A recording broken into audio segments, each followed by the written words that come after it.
प्रेम से बोलिए गौरी पुत्र गणेश भगवान की जय हो। ओम नमः शिवाय।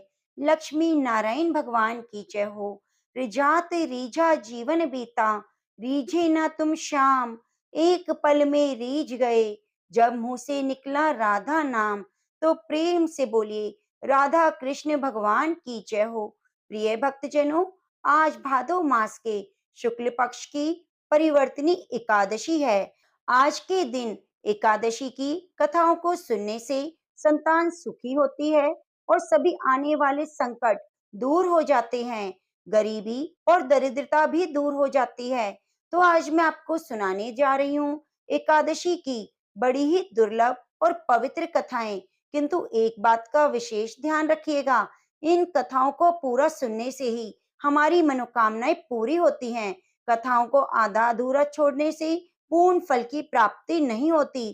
कथा को सुनते हुए हाथ में आप पुष्प ले लीजिए और जय श्री कृष्णा राधे राधे का जयकारा लगाते हुए वीडियो को लाइक करते हुए कथा का रसपान कीजिए। युधिष्ठिर कहने लगे, हे भगवान, भादो मास के शुक्ल पक्ष की एकादशी का क्या नाम है? इसकी विधि और महात्म्य कृपया करके कहिए। तब भगवान श्री कृष्ण कहने लगे, इस पुण्य स्वर्ग मोक्ष को देने वाली, सब पापों का नाश करने वाली उत्तम बामन एकादशी का महात्म्य मैं तुमसे कहता हूँ। तुम ध्यान पूर्वक सुनो। इस एकादशी को पद्मा एकादशी के नाम से, बामन एकादशी के नाम से जाना जाता है। इसका यज्ञ करने से वाजपेयी यज्ञ का फल मिलता है। पापियों के पाप नाश करने से इसे बढ़कर कोई उपाय नहीं है। जो मनुष्य इस दिन एकादशी के दिन वामन रूप की पूजा करता है, उसे तीनों लोग पूज्य होते हैं। और मोक्ष की इच्छा रखने वाले मनुष्य को इसका व्रत जरूर करना चाहिए। जो कमल नयन भगवान का कमल से पूजन करते हैं, वे अवश्य भगवान के समीप जाते हैं। जिसने भादो मास के शुक्ल पक्ष की एकादशी का व्रत किया है, पूजन किया है, उसने ब्रह्मा विष्णु सहित तीनों लोकों का पूजन किया है। अतः हरिवासर अर्थात एकादशी का व्रत जरूर करना चाहिए। इस दिन भगवान करवट लेते हैं, इसलिए इसको परिवर्तनी एकादशी कहते हैं। भगवान के वचन सुनकर युधिष्ठिर बोले, भगवान, मुझे अति संदेह हो रहा है कि आप किस प्रकार सोते हैं, करवट लेते हैं और किस तरह राजा बलि को बांधा, वामन रूप रखकर क्या क्या लीलाएं की, चतुर्मास व्रत की क्या विधि है, आपके शयन करने पर मनुष्य का क्या कर्तव्य है, तो विस्तार पूर्वक मुझे बताइए। श्री कृष्ण कहने लगे, हे राजन, अब आप पापों को नष्ट करने वाली कथा का श्रवण कीजिए। त्रेता युग में बलि नामक एक दैत्य था। वह मेरा परम भक्त था। विविध प्रकार के वेद सूक्तों से मेरा पूजन किया करता। नित्य ही ब्राह्मणों का पूजन और यज्ञ के आयोजन करता। लेकिन इंद्र से द्वेष के कारण उसने इंद्रलोक और सभी देवताओं को जीत लिया। इस कारण सभी देवता एकत्र होकर सोच विचार कर भगवान के पास गए। बृहस्पति सहित इंद्र आदि देवता प्रभु के निकट जाकर और नतमस्तक होकर वेद मंत्रों द्वारा भगवान का पूजन और स्तुति करने लगे। अतः मैंने वामन रूप धारण करके पांचवा अवतार लिया और फिर अत्यंत तेजस्वी रूप से राजा बलि को जीत लिया। इतनी वार्ता सुनकर राजा युधिष्ठिर बोले, हे जनार्दन, आपने वामन रूप धारण करके महाबली दैत्य को किस प्रकार जीता? कृष्ण कहने लगे, मैंने वामन रूप धारण करके बलि से 3 पग भूमि की याचना करते हुए कहा, ये मुझको 3 लोक के समान है।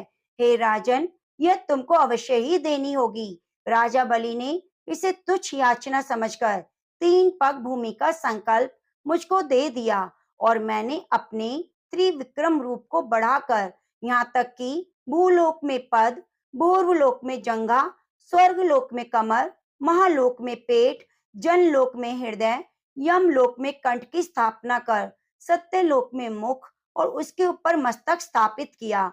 सूर्य, चंद्रमा आदि सभी ग्रह, गण, योग, नक्षत्र, इंद्रादि देवता और शेष आदि सब नाग गणों ने विविध प्रकार के वेद सूक्तों से प्रार्थना की। तब मैंने राजा बलि का हाथ पकड़कर कहा, हे राजन, एक पद से पृथ्वी, दूसरे पद से स्वर्गलोक पूर्ण हो गया। अब तीसरा पद कहाँ रखूं?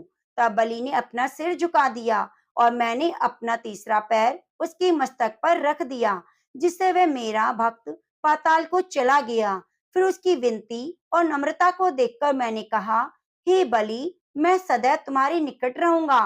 विरोचन पुत्र बलि से कहने पर भादो मास के शुक्ल पक्ष की एकादशी के दिन बलि के आश्रम पर मेरी मूर्ति स्थापित हुई। इस प्रकार दूसरी क्षीरसागर में शेषनाग के षष्ठ पर हुई। हे राजन, इस एकादशी को भगवान शयन करते हुए करवट लेते हैं, इसलिए तीनों लोकों के स्वामी भगवान विष्णु का इस दिन पूजन करना चाहिए। इस दिन तांबा, चांदी, दूध, दही का दान करना उत्तम होता है। इस दिन विष्णु सहस्त्र नाम का पाठ करना चाहिए, लक्ष्मी जी की पूजा करनी चाहिए और विधि विधान से कीर्तन करना चाहिए। पूरे दिन भर जितना संभव हो सके ओम नमो भगवते वासुदेवाय नमः मंत्र का जप जरूर करना चाहिए।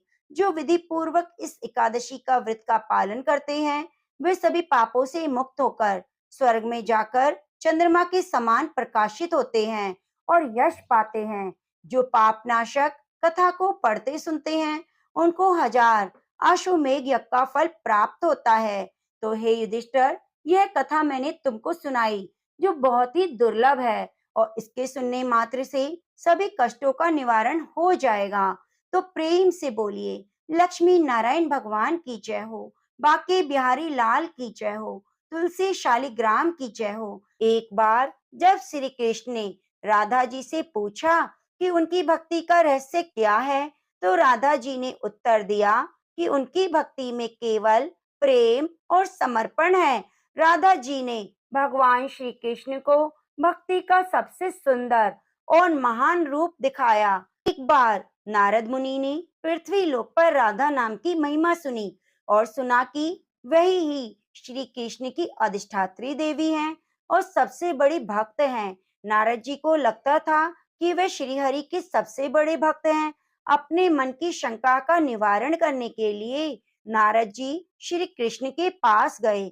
श्री कृष्ण तो अंतर्यामी हैं, समझ गए कि नारद जी के मन में क्या शंका चल रही है। श्री कृष्ण ने सोचा, नारद जी को राधा रानी के प्रेम और भक्ति का अनुभव कराना पड़ेगा। तब नारद जी श्री कृष्ण जी के पास आए तो कृष्ण अपना सर पकड़कर बैठे थे। नारद जी ने श्री कृष्ण से पूछा, प्रभु, आपको क्या हुआ? तब कृष्ण जी कहने लगे, मेरे सर में बहुत दर्द है। नारद जी ने पूछा, प्रभु, आपके दर्द का निवारण कैसे होगा? तब कृष्ण जी ने कहा, अगर कोई मेरा सच्चा भक्त अपने चरणों को धोकर उसका चरणामृत मुझे पिलाए तो मेरे सर का दर्द ठीक हो जाएगा। नारद जी सोचने लगे, मैं हरि का भक्त हूँ, लेकिन श्री कृष्ण को अपने चरणों का अमृत पिलाने से मुझे नरक तुल्य पाप लगेगा, इसलिए ऐसा पाप मैं अपने सर नहीं ले सकता। नारद जी ने रुक्मणी जी से और बाकी रानियों से इस समस्या को सुनाया, लेकिन कोई भी इस पाप को अपने सर पर लेने को तैयार नहीं हुई। नारद जी को राधा रानी की याद आई कि वह भी तो श्री कृष्ण की सच्ची भक्त हैं। नारद जी ने जाकर सारा प्रसंग राधा रानी को सुनाया। राधा रानी जो हमारी अधिष्ठात्री देवी हैं, राधा रानी ने जल्दी से एक बर्तन में जल लेकर आई और उसमें अपने चरणों को धोकर चरणामृत नारद जी को दे दिया और कहा, जल्दी से जाकर इसे कृष्णा को पिला दो, इससे उनकी सर का दर्द ठीक हो जाएगा। राधा रानी नारद जी से बोलती हैं कि मैं जानती हूँ इससे मुझे नरक तुल्य पाप लगेगा, लेकिन श्री कृष्ण के दर्द के निवारण के लिए मैं कोई भी पाप अपने सर पर लेने को तैयार हूँ। नारद जी श्री कृष्ण के पास गए। कृष्ण जी मंद मंद मुस्कुरा रहे थे।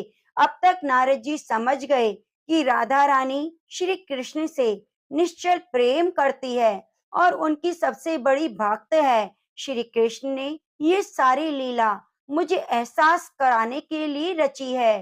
तो प्रेम से बोलिए, राधा कृष्ण भगवान की जय हो। एक संत बरसाना में रहते थे। हर रोज सुबह उठकर यमुना नदी में स्नान करके राधा जी के दर्शन करने जाया करते। हर नियम यह रोज का था। जब तक राधा रानी के दर्शन नहीं कर लेते तब तक जल भी ग्रहण नहीं करते। दर्शन करते करते तकरीबन उनकी उम्र 80 वर्ष की हो गई। आज सुबह उठकर रोज की तरह उठे और यमुना जी में स्नान किया। राधा रानी के दर्शन को गए। मंदिर के पट खुले और राधा रानी के दर्शन करने लगे।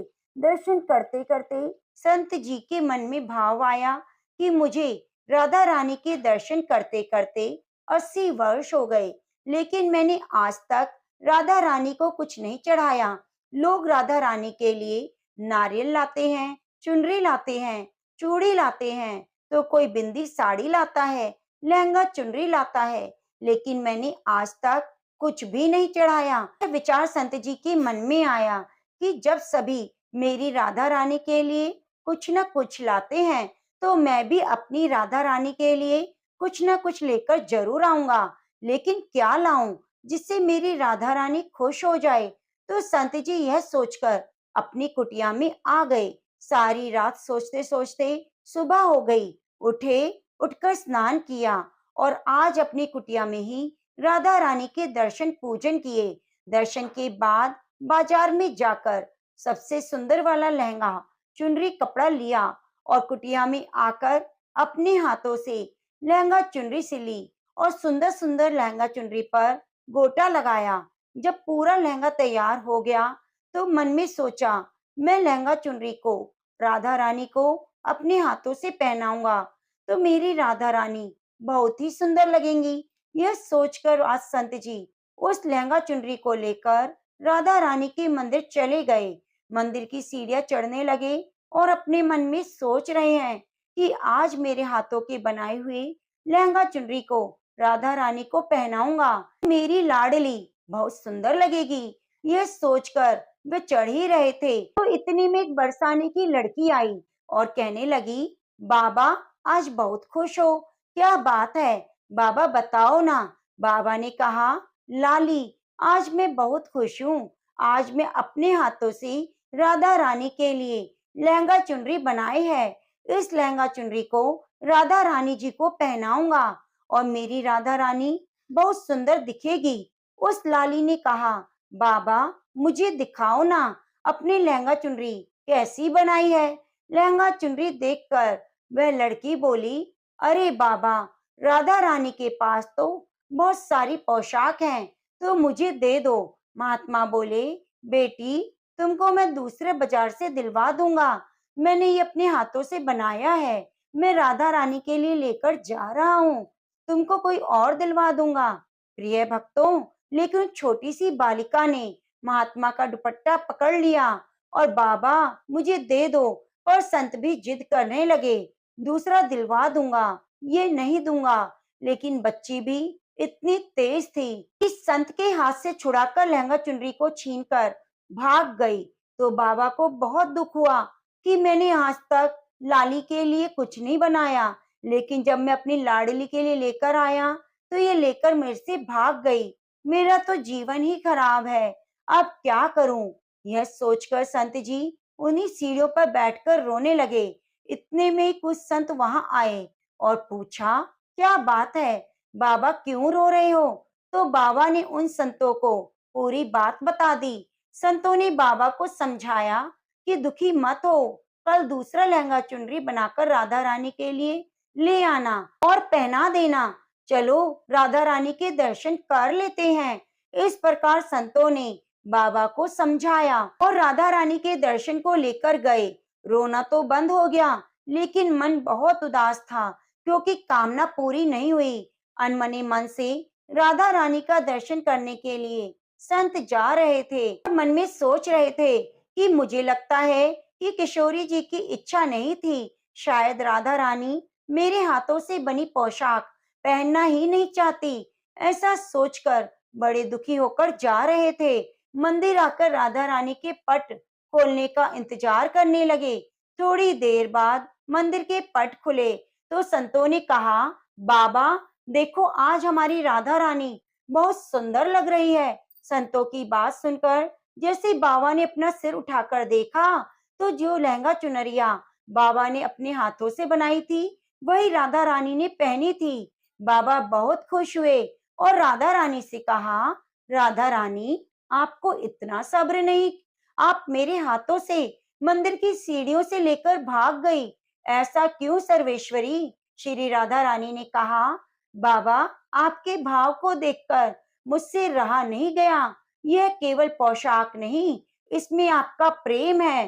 तो मैं खुद ही आकर आपसे लहंगा चुनरिया छीनकर भाग आई। इतना सुनकर बाबा भाव विभोर हो गए और बाबा ने उसी समय किशोरी जी का धन्यवाद किया। तो प्रेम से बोलिए, राधा रानी सरकार की जय हो, बाके बिहारी लाल की जय हो। ओम नमः शिवाय। एक गांव में रमा नाम की एक स्त्री थी। उसके विवाह को 5-6 बरस हो गए थे, लेकिन उसके कोई संतान नहीं थी। एक बार श्री राधा अष्टमी का उत्सव आया। गांव की औरतें बरसाना जा रही थी। औरतों ने कहा कि तुम भी बरसाना चलो, राधा रानी बड़ी दयालु हैं, तुम्हारी गोद जरूर भर देंगी।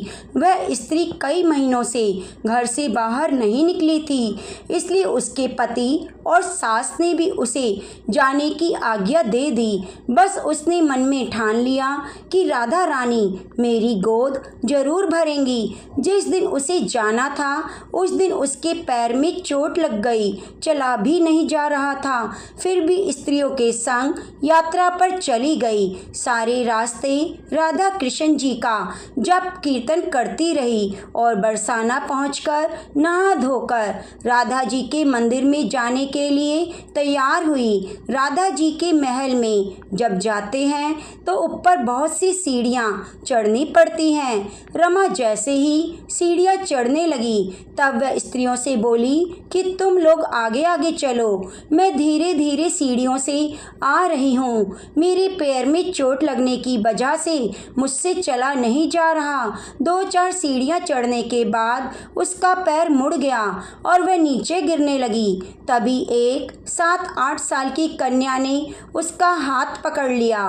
रमा बोली, बेटी, आज अगर तुम ना होती तो मैं नीचे गिर गई होती। वह बोली, माता, कैसे गिर जाने देती मैं तुम्हें? तब रमा ने पूछा, बेटी तुम्हारा नाम क्या है?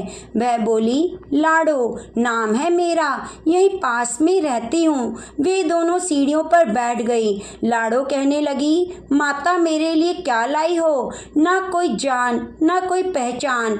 लाडो ऐसे बात कर रही थी। फिर रमा ने कहा, लाडो मैं कल तुम्हारे लिए कुछ ना कुछ लेकर अवश्य आऊंगी, तुम्हें क्या पसंद है?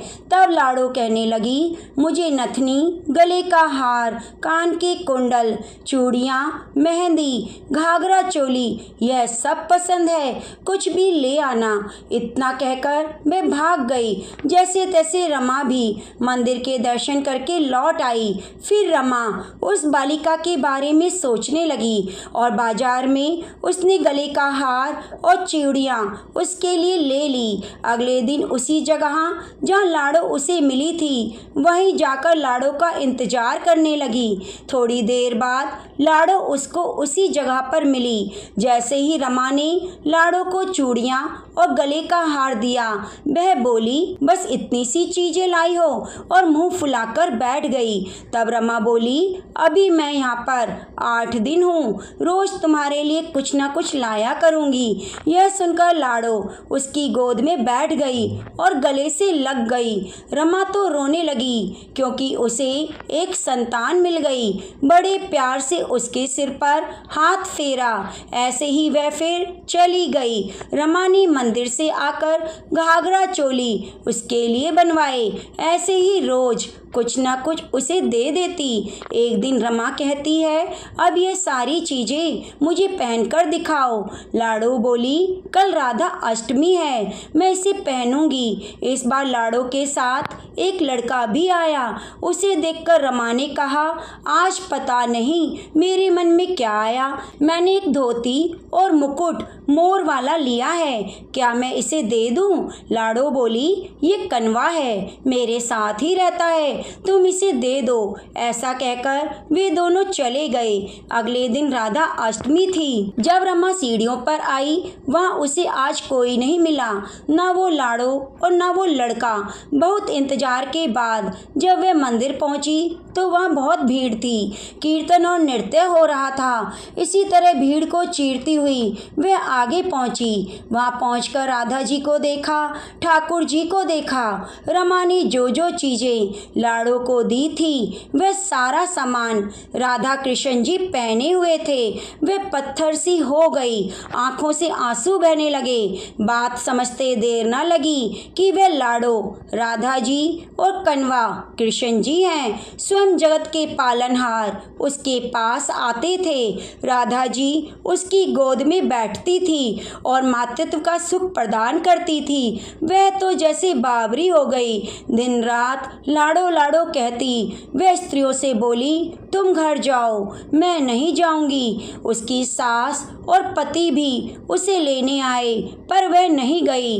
अब तो प्रतिदिन सीढ़ियों पर बैठी रहती, आंसुओं से सीढ़ियां धोती, पलकों से बुहारती। ऐसा करते करते 30 वर्ष हो गए। एक दिन एक बालिका उसका हाथ पकड़कर ऊपर अटालिका में ले गई। वहां आकर बोलती है, लो आ गई मैं ही हूँ तुम्हारी लाड़ो। ऐसा कहकर बाहें फैलाकर रमा को बुलाने लगी और अपने गले से लगा लिया। उस दिन रमा ऐसे गले लगी कि इस पार्थिव शरीर को छोड़कर सदा के लिए अपनी लाड़ो के पास चली गई। तो प्रेम से बोलिए, राधा कृष्ण भगवान की जय हो, बरसाने वाली राधा रानी की जय हो। भगवान श्री कृष्ण के प्राण श्री राधा रानी जी के हृदय में बसते हैं। श्री राधा रानी जी के प्राण भगवान श्री कृष्ण के हृदय में बसते हैं। इसलिए मेरे जीवन का प्रत्येक क्षण श्री राधा कृष्ण के आश्रय में गुजरे। राधा रानी श्री कृष्ण की अधिष्ठात्री देवी हैं। राधा नाम की महिमा का वर्णन ब्रह्म वैवर्त पुराण, देवी भागवत पुराण में किया गया है। जैसे श्री कृष्ण ब्रह्म स्वरूप हैं, प्रकृति से सर्वदा परे हैं, वैसे ही राधा रानी ब्रह्म स्वरूपा हैं। वे महामाया से निर्लेप हैं और प्रकृति से परे हैं। श्री कृष्ण के प्राणों की अधिष्ठात्री देवी श्री राधिका जी हैं। तुलसी शालिग्राम की जय हो। ओम नमः शिवाय। राधा रानी सरकार की जय हो। प्रिय भक्तजनों, अब आइए सुनते हैं एकादशी के दिन सुनी जाने वाली एकादशी माता की कथा। यह कथा सुने बिना व्रत कथा अधूरी मानी जाती है, तो इसे पूरा अवश्य सुनिएगा। एक बार एक बूढ़ी माँ ने एकादशी का व्रत रखा। बड़ा ही भक्ति भाव से पूजा अर्चना की। उन्हें वृद्धा अवस्था में क्या बाधा थी कि वह अपने पुत्र पुत्रों की सुख सुविधा के लिए व्रत किया करती। दिन भर तो जरा कठोर मन करके अपने प्यास को रोके रही और दिन में ब्राह्मणों को मिट्टी के पात्र में भरकर पानी और ऋतुफल दान दिए। दोना भर भर के चीनी और दही का वितरण किया। उन्हें गर्मी के कारण बहुत बेचैनी हो रही थी। इस कारण वे बहुत देर तक पानी में पड़ी रहीं, मुंह धोती रहीं। तब कहीं थोड़ा बहुत धैर्य बंध पाया। धूप तो तेज पड़ रही थी, इस कारण बार बार मुंह भी सूख रहा था। बहुत बेचैनी हो रही थी। एक तो बुढ़ापा और दूसरा यह भयंकर गर्मी। वृद्ध अवस्था की स्थिति तो कुछ दूसरी ही प्रकार की होती है। जैसे तैसे रो धोकर दिन तो कट पाया। अब पहाड़ सी रात सामने थी, उसका कटना बड़ा कठिन दिखाई दे रहा था। खटिया पर पड़े पड़े शांति नहीं मिल रही थी। बार बार करवट बदल रही थी। अनेक बार बाहर जाती, भीतर आती। उन्हें घर के अंदर शांति नहीं थी। खटिया पर पड़ी पड़ी एकादशी माता का स्मरण करती रही। वह कहती रही कि हे माता जी, आप मेरी लाज रखिएगा।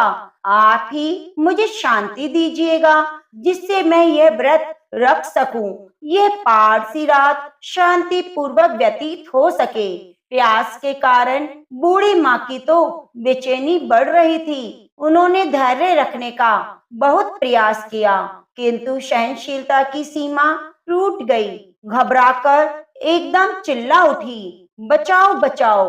अम्मा का चिल्लाना सुनकर परिवार भर के नर नारी, बच्चे, पड़ोसी एकत्रित होकर बूढ़ी अम्मा की खटिया के समीप पहुंच गए। सबने पूछा, अम्मा आपको क्या हुआ? आप क्यों चिल्ला रही हैं? आप इस वृद्ध अवस्था में यह कठिन व्रत क्यों कर रही हैं? अम्मा जी की शक्ति से ही भक्ति होती है।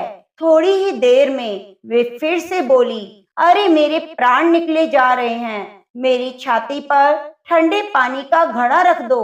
अब नातियों ने दादी की छाती पर ठंडे पानी का पात्र रख दिया। तब कहीं उन्हें थोड़ा आराम मिला। थोड़ी देर के लिए उन्होंने अपनी आंखें बंद कर ली। अब एकादशी माता ने सोचा, यह बूढ़ी अम्मा है तो बहुत कठोर, जरा जाकर उसकी परीक्षा लेनी चाहिए। आधी रात को मुर्गा बनकर टेर लगाने लगी। मुर्गा की आवाज सुनकर दादी जल्दी से उठी और बाहर जाकर आसमान की ओर देखा। आसमान किंतु साफ, कहीं भी उसमें प्रातःकालीन तारा नजर नहीं आया। सोचने लगी, यह मुर्गा क्यों और कैसे बोल गया? उन्हें प्यास तो लग रही थी, थोड़ा बहुत उनका मन भी विचलित हो गया था। अंत में उन्होंने दृढ़ निश्चय कर लिया कि मैं अब व्रत को पूर्ण करके ही छोड़ूंगी, चाहे भले मेरे प्राण क्यों ना निकल जाएं। यह सोचकर फिर से वे खटिया पर स्थिर होकर लेट गईं। थोड़ी देर में एकादशी माता ने उनकी फिर से परीक्षा लेनी चाहिए। एक छोटी सी बालिका एक गिलास में शरबत लेकर उनके सिरहाने आकर खड़ी हो गई और जोर से बोली, दादी जी सवेरा हो गया, आप हाथ मुंह धोकर शरबत पी लीजिए। पहले तो शरबत का गिलास देखकर उनका मन चंचल हो उठा, किंतु अचानक व्रत का स्मरण हो आया। उन्होंने सोचा, मैं किसी भी प्रकार से शरबत नहीं पी सकती। वे शांति पूर्वक अपनी खटिया पर लेट गईं। फिर थोड़ी ही देर में उन्हें ऐसा लगा जैसे किसी ने उन्हें पानी के कुएं में पलट दिया हो। बड़ी देर तक हाथ पैर चलाती रहीं, किंतु उन्होंने अपने मुंह में एक बूंद भी पानी नहीं जाने दिया। वे दृढ़ता पूर्वक अपना व्रत पालन करती रहीं। थोड़ी देर में न जाने कहां से सामने आग जलने लगी, जिससे भारी गर्मी बढ़ने लगी। प्यास के कारण प्राण निकलने लगे, किंतु बूढ़ी अम्मा का कोई कुछ न बिगाड़ पाया। वे जहां की तहां मुस्कुराती हुई बैठी रहीं। थोड़ी ही देर में बाहर प्रकाश दिखाई देने लगा। ऐसा लगा जैसे सवेरा हो गया। बूढ़ी अम्मा ने जब बाहर निकलकर देखा तो समझ गई, अभी सवेरा होने में 3-4 घंटे की देरी है। यह जानकर शांति पूर्वक इधर उधर घूमने लगी। फिर एकादशी माता यह बात अच्छे से समझ गई कि ये बूढ़ी अम्मा किसी भी प्रकार से अपने व्रत से नहीं टल सकती। वे उसके सत्य व्रत को अच्छी तरह से समझ गई। अब सवेरा होते ही बूढ़ी माता ने स्नान किया, भगवान का पूजा पाठ किया, एकादशी की कथा सुनी, ब्राह्मणों को दक्षिणा देकर भोजन कराया। तब कहीं उन्होंने व्रत का पारण करके जल ग्रहण किया। कन्याओं को भोजन कराने के बाद अम्मा ने स्वयं भोजन किया। उस श्रेष्ठ व्रत के प्रभाव से बूढ़ी अम्मा की आयु में वृद्धि हो गई। उनका घर परिवार हरा भरा हो गया। अब उनको कोई अभाव ना रहा। वे हर तरह के सुख साधनों से संपन्न हो गई। नाती नातिन से उनका घर भर गया। वे उसी दिन से 12 महीने की एकादशी का व्रत करने लगी। एकादशी माता के व्रत के प्रभाव से इस संसार में हर प्रकार के सुख भोग कर अंत में बैकुंठ धाम को चली गई। एकादशी मैया जैसे आपने बूढ़ी अम्मा और उनके परिवार को हरा भरा किया, ऐसे ही हम सभी की मनोकामनाओं को पूरी करना। प्रेम से बोलिए लक्ष्मी नारायण भगवान की जय हो। नमो नमो तुलसी महारानी, नमो नमो हर की पटरानी, नमो नमो तुलसी महारानी, नमो नमो हर की पटरानी। प्रिय भक्तजनों, तुलसी माता को हरि प्रिया कहा जाता है। जितना भगवान श्री हरि विष्णु सोने चांदी हीरे मोती रत्नों से प्रसन्न नहीं होते, उतना सिर्फ तुलसी दल से प्रसन्न हो जाते हैं। सच्ची श्रद्धा भाव से तुलसी दल से भगवान विष्णु की पूजा करने से मनुष्य के सभी संकट कट जाते हैं और मनोकामनाओं की पूर्ति होती है। कन्या थी, जब वह थोड़ी बड़ी हुई, उसको समझ आने लगा, तब से वह तुलसी माता की पूजा करने लगी। उसके प्रतिदिन का नियम था कि तुलसी माता की पूजा करने के बाद ही खाना खाती थी। जब वह कन्या शादी के लायक हुई, तब उसके माता पिता ने उसकी शादी करवा दी। कन्या को उसके माता पिता ने दहेज में एक तुलसी का गमला दिया। ससुराल में वे प्रतिदिन सवेरे उठते ही पूजा करती, फिर उसके बाद ही खाना खाने बैठती थी। उसकी 2 जेठानियां थीं, वे दोनों उसका मजाक उड़ाती, बड़ी नियम धर्म वाली बनती है। उन दोनों को उससे बहुत ईर्ष्या होती, इसीलिए वो दोनों तुलसी का गमला छुपा देती। जब वह कन्या बड़ी मुश्किल से गमला ढूंढ कर लाती, पूजा करती, फिर खाना खाती, वह गमला ढूंढ कर लाती, तो एक दिन उसकी जेठानियों ने क्या किया कि गमला ही दूर फेंक दिया। कन्या ने खूब ढूंढा, पर उसे गमला नहीं मिला। वे बहुत परेशान हो गई। उस दिन तो उसे खाना भी नहीं खाया। उसका नियम था। उस कन्या की सच्ची भक्ति देखकर तुलसी माता उससे बहुत प्रसन्न हुई और कमरे में तुलसी का गमला प्रकट हो गया। अगले दिन सुबह जब वह उठी, तो क्या देखती है, उसकी खाट के चारों कोनों पर तुलसी माता का गमला आ गया है। यह देखकर वह बहुत प्रसन्न हो गई। अब मेरी तुलसी माता को कोई चुरा ना सकेगा। पूजन करने के लिए भी कहीं और जाना नहीं पड़ेगा। कोई मेरी तुलसी माता को फेंक भी नहीं सकेगा। वह तो जल्दी से उठकर स्नान करती, तुलसी माता का पूजन करती और खाना खाने बैठ जाती। तो जेठानियां मजाक करने लगी, लो देवरानी का नियम धर्म पूरा हो गया। उससे पूछती हैं, तुलसी जी की पूजा कर ली क्या? देवरानी धीरे से बोलती है, हाँ कर ली। जेठानियां बोलती हैं, कहाँ से कर ली पूजा? गमला तो फेंक दिया। देवरानी कहती है, देख लो मेरे कमरे की खाट पर तुलसी जी लग रही है। जेठानियां बहुत शर्मिंदा हुई और बोली, देवरानी तेरी भक्ति सच्ची है, हमने तुझे बहुत परेशान किया, हमें माफ कर दो। देवरानी ने उन्हें माफ कर दिया। हम भी तुलसी माता से प्रार्थना करते हैं, हे तुलसी माता, जैसी कृपा आपने देवरानी पर करी, वैसी हम सभी पर करना। प्रेम से बोलिए, तुलसी माता की जय हो। प्रिय भक्तजनों, आइए सुनते हैं लपसी तपसी की कथा। कहते हैं यह कथा हर कथा कहानी में सुननी चाहिए। एक लपसी था, एक तपसी था। तपसी था, उसका हमेशा का नियम था कि भगवान की तपस्या करता, लेकिन उसे चोरी करने की आदत थी। लपसी हमेशा सवा सेर की लापसी बनाता, पहले भगवान को भोग लगाता, उसके बाद स्वयं भोजन करता। दोनों भाइयों का यही नियम था। तो एक दिन कोई बात को लेकर दोनों में कहासुनी हो गई। लपसी बोला, मैं रोजाना भगवान की तपस्या करता हूँ, इसलिए मैं बड़ा हूँ। लपसी बोला, मैं रोज भगवान को सवा सेर लापसी का भोग लगाता हूँ, इसलिए मैं बड़ा हूँ। ऐसा कहते हुए दोनों जोर जोर से लड़ने लगे। तभी वहां से नारद जी गुजर रहे थे। दोनों को लड़ता हुआ देख वहां आए। उनसे पूछा, तुम क्यों लड़ रहे हो? तो दोनों ने अपने आप को बड़ा बताया और साथ में बड़ा होने का कारण बताया। तो नारद जी बोले, मैं तुम्हारा फैसला अवश्य कर दूंगा, कल आऊंगा, बता दूंगा कौन बड़ा है। दूसरे दिन लपसी और तपसी नहाकर अपनी रोज की भक्ति करने आए। तो नारद जी ने छुपकर 1.25 करोड़ की एक एक अंगूठी उन दोनों के आगे रख दी। जैसे ही भक्ति करके तपसी की नजर उस अंगूठी पर पड़ी, तो उसने चुपचाप से उठाई और अपने पैर के नीचे दबा ली। लपसी की नजर अंगूठी पर पड़ी, लेकिन उसने ध्यान नहीं दिया। उसने पहले भगवान को भोग लगाया, फिर स्वयं भोजन करने बैठ गया। थोड़ी देर बाद नारद जी सामने आए। तो दोनों ने पूछा, बताओ कौन बड़ा? नारद जी ने तपसी से खड़ा होने के लिए कहा। तो वह खड़ा हुआ। उसके पैर के नीचे दबी हुई अंगूठी दिखाई दी। तो नारद जी ने तपसी से कहा, तपस्या तो तुम करते हो, इतनी तपस्या करने के बाद भी तुम्हारी चोरी करने की आदत नहीं गई।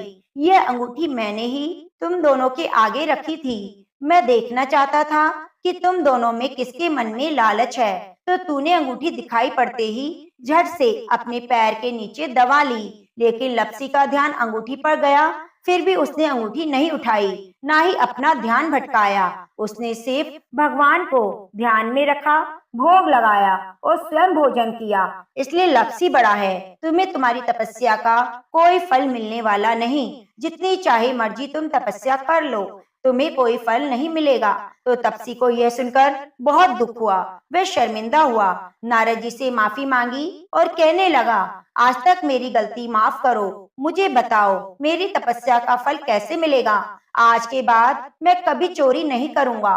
तो नारद जी ने कहा, यदि कोई गाय और कुत्ते की रोटी नहीं बनाएगा तो उसका फल तुझे मिलेगा। कोई आदमी ब्राह्मण को भोजन कराकर दक्षिणा नहीं देगा तो उसका फल तुझे मिलेगा।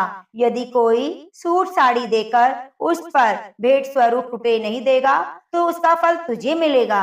अगर कोई व्यक्ति दिए से दिया जलाएगा तो उसका फल तुझे मिलेगा। कोई औरत आंगन लीपकर चौका नहीं लिपेगी तो उसका फल तुझे मिलेगा। कोई व्रत में सारी कहानी सुन लेगी लेकिन तुम्हारी कहानी नहीं सुनेगी तो उसका फल भी तुझे मिलेगा। उसी दिन से हर व्रत कथा कहानी में लप्सी तपसी की कहानी कही और सुनी जाने लगी। प्रिय भक्तजनों, अब श्रवण करते हैं भक्त अजामिल की कथा। गुरु भगवान ने बताया, भगवान की शरण में रहने वाले बिरले भक्तों के पाप श्री भगवान के नामोच्चारण से ऐसे नष्ट हो जाते हैं जैसे सूर्य उदय होने पर कोहरा नष्ट हो जाता है। इन्होंने अपने भगवत गुण अनुरागी मन मधुकर भगवान श्री कृष्ण के चरणाविंद मकरंद का एक बार पान करा दिया। उन्होंने सारे प्रायश्चित कर लिए। वे स्वप्न में भी यमराज और उनके पाशधारी दूतों को नहीं देखते। इसी संदर्भ में कन्नौज के दासीपति ब्राह्मण अजामिल की कथा आती है। अजामिल बड़ा ही शास्त्रज्ञ, शीलवान, सदाचारी और सद्गुणों का खजाना था। ब्रह्मचारी, विनयी, जितेंद्रिय, सत्यनिष्ठ और पवित्र था। इसने गुरु, अग्नि, अतिथि और वृद्ध पुरुषों की सेवा की। अहंकार तो नाम मात्र नहीं था। ये समस्त प्राणियों का हित चाहता, उपकार करता, आवश्यकता के अनुसार बोलता। एक दिन वन से फल फूल समिधा व कुश लाते समय अजामिल ने एक कामी और निर्लज भ्रष्ट शूद्र को शराब पीकर एक वैश्या के साथ विहार करते देखा। वैश्या भी शराब पीकर अर्धनग्न अवस्था में मतवाली हो रही थी। अजामिल उन्हें इस अवस्था में देखकर सहसा मोहित और काम के वश हो गया।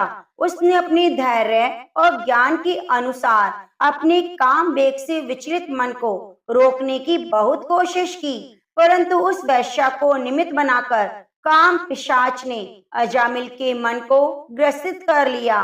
वह मन ही मन उस वैश्या का चिंतन करने लगा और अपने धर्म से विमुख हो गया।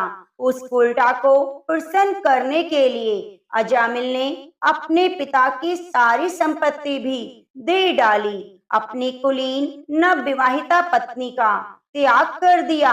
धन पाने की चेष्टा में वह पतित कभी बटोहियों को बांधकर उन्हें लूट लेता, कभी लोगों को जुए में हरा देता, किसी का धन धोखाधड़ी से ले लेता तो किसी का चुरा लेता। इस प्रकार उसकी आयु का एक बहुत बड़ा भाग 88 वर्ष बीत गए। वह वैश्या के 10 पुत्रों का लालन पालन करता रहा। अजामिल के सबसे छोटे पुत्र का नाम था नारायण। वृद्ध अजामिल ने पुत्र मोह में अपना संपूर्ण हृदय अपने बच्चे नारायण को सौंप दिया। उसने तोतली बोली सुनकर अजामिल फूला ना समाता, उसे अपने साथ खिलाता पिलाता और मोह पाश में बंधा रहता। वह मूड इस बात को नहीं जान पाया कि काल उसके सर पर आ पहुंचा है। अजामिल की मृत्यु का समय आ पहुंचा। उसने देखा कि उसे ले जाने के लिए अत्यंत भयावह 3 यमदूत आए हैं। जिनके हाथों में फांसी की रस्सी है, मुंह टेढ़े मेढ़े हैं, शरीर के रोए खड़े हैं। उस समय बालक नारायण वहां से कुछ दूरी पर खेल रहा था। यमदूतों की भयावह छवि से व्याकुल अजामिल ने बहुत ऊंचे स्वर से पुकारा, नारायण नारायण। भगवान के पार्षदों ने देखा यह मरते समय हमारे स्वामी भगवान नारायण का नाम ले रहे हैं, अतः वह झटपट आप पहुंचे। उस समय यमदूत अजामिल के शरीर में से सूक्ष्म शरीर खींच रहे थे। चारों विष्णु दूतों ने उन्हें बलपूर्वक रोका। यमदूतों ने कहा, इस पापी अजामिल ने शास्त्रों के अनुसार उल्लंघन करके आचरण किया है। इसने अनेक वर्षों तक वैश्या के मल समान अपवित्र अन्न से अपना जीवन व्यतीत किया। इसका सारा जीवन पापमय है और इस पापी के पापों का प्रायश्चित दंड पानी भगवान यमराज के पास नरक यातनाएं भोग कर ही होगा। भगवान के पार्षदों ने कहा, यमदूतों, इसने कोटि जन्म की पापी राशि का पूरा प्रायश्चित कर लिया है, क्योंकि इसने विवश होकर ही सही भगवान के परम नाम का उच्चारण किया है। जिस समय इसने नारायण इन 4 अक्षरों का उच्चारण किया, उसी समय इसके सभी पाप प्रायश्चित हो गए। भगवान नाम उच्चारण बड़े से बड़े पाप को काटने का सामर्थ्य रखता है, क्योंकि भगवान के नाम के उच्चारण से मनुष्य की बुद्धि भगवान के गुण लीला और स्वरूप में रम जाती है और स्वयं भगवान की भी उसके प्रति आत्मीय बुद्धि हो जाती है। परिहास में, कान अलापने में या किसी की अवहेलना करने में भी यदि कोई नाम उच्चारण करे तो उसके सभी पाप नष्ट हो जाते हैं। जो मनुष्य गिरते समय, पैर फिसलते समय, सांप के डसते समय, आग में जलते समय विवशता से ही सही हरि हरि कहकर भगवान का उच्चारण करता है, वह यम यातना नहीं झेलता। यमदूतों, जैसे जाने अनजाने में ईंधन से अग्नि का स्पर्श हो जाना भस्म कर देता है, वैसे ही जानबूझकर या अनजाने में भगवान के नामों का संकीर्तन करने से मनुष्य के सभी पाप भस्म हो जाते हैं। जैसे कोई परम शक्तिशाली अमृत को उसका गुण न जानकर अनजाने में पी ले तो भी अमृत उसे अमर बना ही देता है, वैसे ही अनजाने में उच्चारण करने पर भगवान का नाम अपना फल देकर ही रहता है। अजामिल ने भगवान नाम का नारायण का उच्चारण किया, अतः इसे मत ले जाओ। भगवान के पार्षदों ने भागवत धर्म का पूरा निर्णय सुना दिया और अजामिल को यमदूतों के पास से छुड़ा लिया। अजामिल ने यमदूतों और विष्णु दूतों के सारे संवाद को देखा और सुना। वह यमदूतों के फंदे से छूटकर निर्भय और स्वस्थ हो गया। सर्व पापहारी भगवान की महिमा सुनने से अजामिल के हृदय में शीघ्र ही भक्ति का उदय हुआ। उसने अपने जीवन पर बहुत पश्चाताप होने लगा।